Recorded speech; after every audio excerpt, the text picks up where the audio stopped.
ganito yung trabaho ka guys kapag maaga.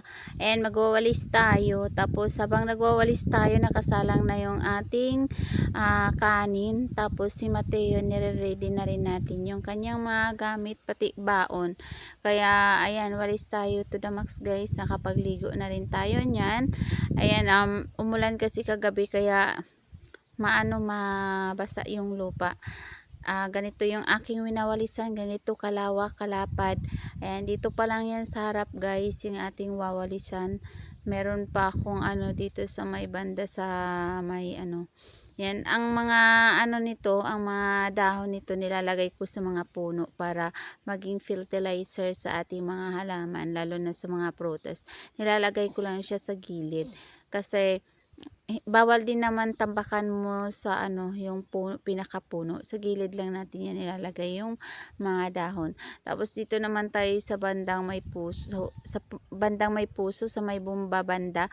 Ayan, dito rin natin ilagay yung ating service na motor dito sa gilid. Ayan, lawak talaga yung ating wawalisan guys. Kasi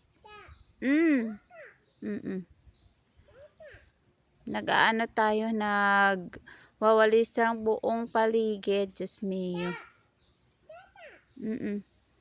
Tapos pasensya na guys kasi si Sarah, inaalagaan natin habang nag-i-edit tayo. Kaya yan, maingay siya, may tinatanong siya. Yung winawalisan ko guys, nagwalis pa ako niyan kahapon ng umaga. Tapos kahapon ng hapon, nagwalis din tayo. Kaya hindi ganun karami. Pero pangit kasi sa paningin kapag hindi natin mawalisan. Tingnan nyo, may nalaglag na naman na dahon. Kaya yung maya talaga, may dahon talaga tong namin. Kahit magwalis ka ngayon, maya mayroon na naman mga dahon. Ayan, dito naman tayo banda sa may CR. Ito yung CR namin guys. Bulok na rin yung CR namin kasi kawayan lang yung dito sa harap. Pero sa likod, yan, semento, pero hindi rin siya na finishing. Ayan, dito sa banda natin sa may CR, kailangan talaga malinis siya kasi para hindi tayo takot kapag pumasok sa CR, baka may ahas. Kaya talaga sa gilid-gilid, pati sa may gilid-gilid ng CR, nililinis ko yan dyan. Tapos tinatanggalan natin ng mga damo. Wala talagang kadamo-damo yan dyan guys. Yan, dito natin itatapon kasi tinambakan natin dito guys para taniman ng ayan yun dyan, para taniman ng dwarf na nyug. Dito naman tayo sa likod ng bahay namin. Ayan, dito tayo sa likod ng bahay guys. Nakikita nyo yung mga basura na yan dyan banda. Sinadya ko talaga yan ilagay guys kasi may puno ng dito. Puno ng langka. Ayan, nilagay ko yung mga damo dyan para fertilizer din. Dito yan sa gilid ng bahay namin. Tapos yung kasi dito guys, meron kaming butas para sana ito sa CR, kaso pinatambakan nga ng kuya ko kasi patataniman daw ng dwarf na coconut, kaya tinambakan na naman natin. Ayan, kaya yung natin yun, tambak naman. Naging busy lalo kasi ayan, si Saray pala guys, sinanap tayo. Ayan nakita lang tayo ng bata. Nakita lang tayo kahit nasa likod ng bahay. Tuwang-tuwa na ang bata sa pangunguha ng kung ano-ano. Si mama nanguha ng sitaw guys. Magugulay yan si mama ng ng sitaw at kalabasa yata yung kanyang gugulayin ngayon. Si Sarah naman, ayan ang kulit-kulit, ang kulit talaga. Punta kami kay Mama Iling niya. Tara, let's go. Ha? Dali na. Nanguha pa ng bato Nanguha pang bato si Madam. Ayan, lakad na. Kalabasa aman. Kung aboy mantika, alain mo boy mantika. Dito tayo, dito. Ayan na si Madam. Lakad na Madam. Sige na Madam. Sige na, lalakad tayo. Ayan si Mama. Ang mga tanim ko. Wala na turok ang uban. Wala na dahil. Wala na turok.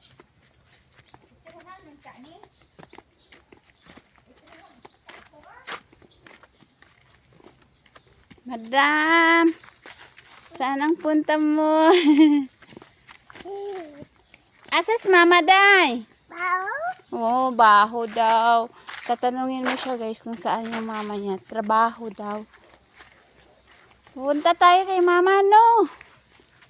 Ay, nandoon sila. Nandoon. Wala na. Wala doon, day. Ayun, no? Ayun. Saray to. To sila mama, oh. Doon. Doon. Oh. Doon. Yun, oh. Hindi na kami pupunta doon, guys. Ang layo naman nila. Saray, ang layo ng mama mo. Hmm? Ha? Halika na. Psst. Hala, may ipis dyan. May ipis. Saray. Psst. Ay, poli na ko. Uwi na ako. Bye-bye. May butiki dyan. May butiki dyan. Lagot ka la. Butiki. Si Sarah, kainin mo butiki. Butiki.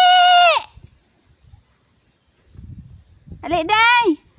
Saray. Last day yata nila ngayon guys. Pagtatanim, oh. Pang 4 days. Pang 4 days na ngayon. Sana matatapos nila ngayon or baka may matira silang maliit na lang. Kapagod na magtanim. Ilang araw na tapos 1.8 hectare. Ay, madama na. Di na kami pupunta guys kasi yan mahirap naman puntahin sila dyan. Malayo na. Hayaan na lang muna natin siya guys na maglaro kasi nga pag umuwi ng bahay si mama nagluluto ng gulay. Ako kasi kailangan kong maglaba din ngayon. Mabilis dumami yung labada ko guys kasi yung massage ko minsan sa gabi. Nakaka-uwi kami ni Mateo minsan alas 10 na ng gabi. Kaya pagising sa umaga minsan pa akala mo ano yung trabaho ko. kami na late kami ng gising. Kanina si Mateo mag-8 o'clock na siya pumunta sa school. Bagal din kasi siya kumilos. Tapos late kami nagising kasi umuulan. Ano gawa mo, Saray? Yung sabaho ni mo, day? Baho. Naglalaro lang yan. Oh. Ganyan lang yan. Mga laro-laro niya. Hayaan ko na lang siya maglaro sa sa lupa. Mamaya hugasan na lang natin siya. Maglalaro lang naman siya.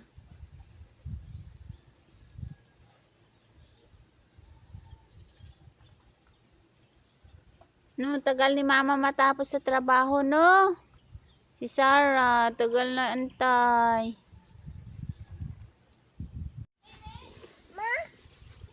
Dire na kayo mahulog. Dito lang mahulog. Ayan si mama, oh. Dito lang mahulog. Mahulog ka.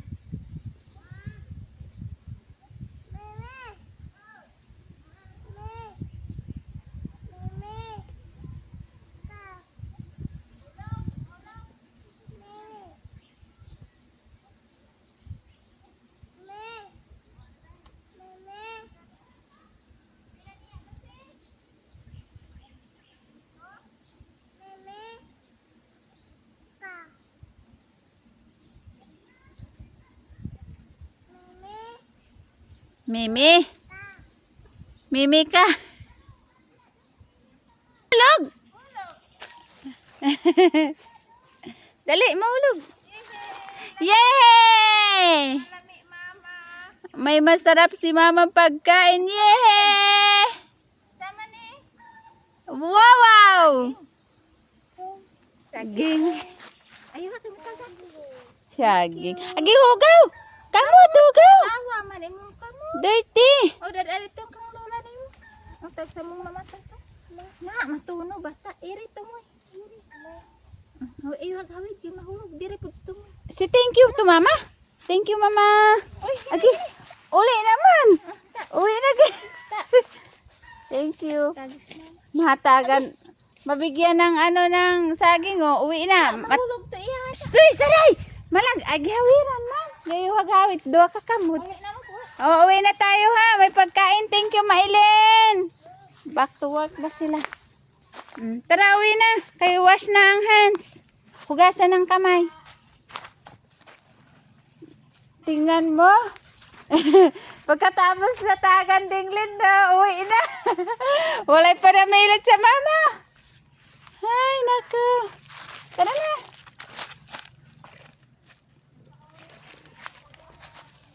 Wala may panamilit kalitragalagan. Wala na, hindi na nagsabi uwi na. Sige, uwi na sa bahay. Let's go.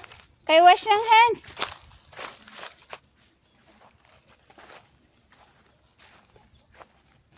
Uwi na ha. Uwi na sa bahay. Uwi sa bahay. Uwi. Uwi na. Sarap ng kain.